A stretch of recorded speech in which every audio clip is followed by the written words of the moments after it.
Oleksandr Usyk, once again establishing that he is one of the best, not only in the heavyweight division, not only of his generation, but we're getting into one of the more skilled boxers in the history of this sport. Let's talk about what we saw from Oleksandr Usyk against Dubois out at Wembley.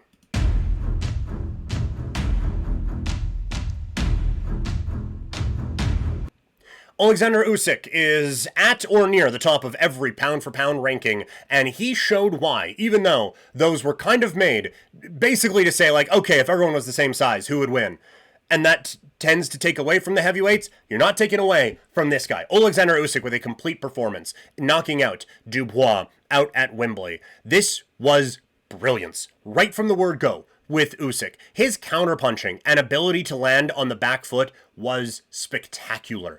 Dubois, we talked about it coming in. You have to be perfect against this guy for 36 minutes if you are going to be successful in beating him and once again becoming the undisputed heavyweight champion of the world. And he was perfect. As Dubois is coming forward, it's quick counterpunching, and it's counterpunching while you're going back, and that's really difficult to do. Like, if you're driving right now, don't. But at a spare moment, just see how hard you can punch while you're backing up. It's not a lot, but he was still able to do that very effectively as Dubois is landing. So he is having to take some very big shots and still be able to fire back while on the back foot. To be able to do that impactfully was very impressive from him. And again, you would see his footwork and the brilliance that he could put on. Like, I know we are using a lot of very hyperbolic statements. There is no hyperbole in this. What we saw at Wembley Stadium was nothing short of brilliance from Oleksandr Usyk. And you see it at the end with the knockout shot that he lands. Yes, we're talking about someone who's maybe not all the way there in Dubois at this point, but he is still throwing. He is still bringing it, and still, like, relatively effectively. But he comes in, and it is just, like, it's one thing I've said when I've been able to do boxing commentary and other things like that. You don't get points if the other person misses by a lot. You actually get more effective if they only just miss by a little bit, because then you are right there to take advantage. And that's what it was. It was excellent footwork to stay out of the way of Dubois while he comes in with a big shot, and then to be right there to be able to land that left from hell and send Dubois to the canvas for the final time. So again, just technical brilliance from Oleksandr Usyk.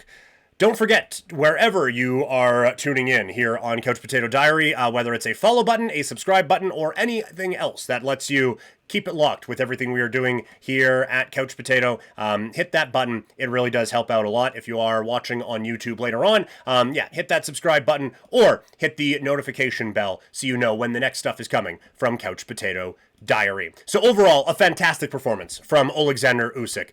Dubois has power and he lands early, and then Usyk is able to counter him, push forward, and get the stop. And so this is the next level of it, right? Because, like, to be able to outbox Tyson Fury for 72 rounds or not 72 rounds, Jesus, for 24 rounds is really impressive at the heavyweight division, because no one has really been able to do that. And to beat Joshua the way he has, very impressive. And then to take it to Dubois, to be able to come forward, to be the guy being like, you know what? Like, you're very good. Second best heavyweight in the world right now, no doubt. I'm going to walk you down. I'm going to whoop that ass. That was so impressive. And it was that kind of killer instinct that shows, like, okay, he passes the test of the KO power of this guy. He's not just on his back foot waiting to counter. He is pushing forward, dictating the pace. He is outboxing boxers. He is outpowering power punchers. We are genuinely talking about one of the best boxers this sport has seen, certainly at the heavyweight division. Now, we're not going to go, like, it is obviously heavyweight boxing has had a lot of big moments and a lot of big fighters. And this is a good era for heavyweight boxing. It's not Muhammad Ali, Sonny Liston, George Foreman, all those guys, right? But this isn't Klitschko and dude on the couch. This is a real legitimate era of heavyweight boxing, and he is moving up from cruiserweight and dominating all of it. So, like, is he a Mount Rushmore heavyweight? Probably not. But he does need to be talked about as one of the most talented fighters we have ever seen in the sport of boxing regardless of weight class. And maybe we should have or maybe I should have bought onto that a little bit earlier than I did. Obviously, like I have talked about him and how incredible I think his talent is for a very long time now, but I haven't talked about it in this kind of generational way yet. And that is what is left to talk about with him because of how good he is. And then to be able to walk this guy down and finish it off, it is just so impressive. The problem is now, doesn't leave you with a whole lot else to kind of sell. This was kind of the last big one to do in the heavyweight division. So we will see now what the next big fight is for Oleksandr Usyk, but you can bet your bottom dollar that I will certainly be there watching.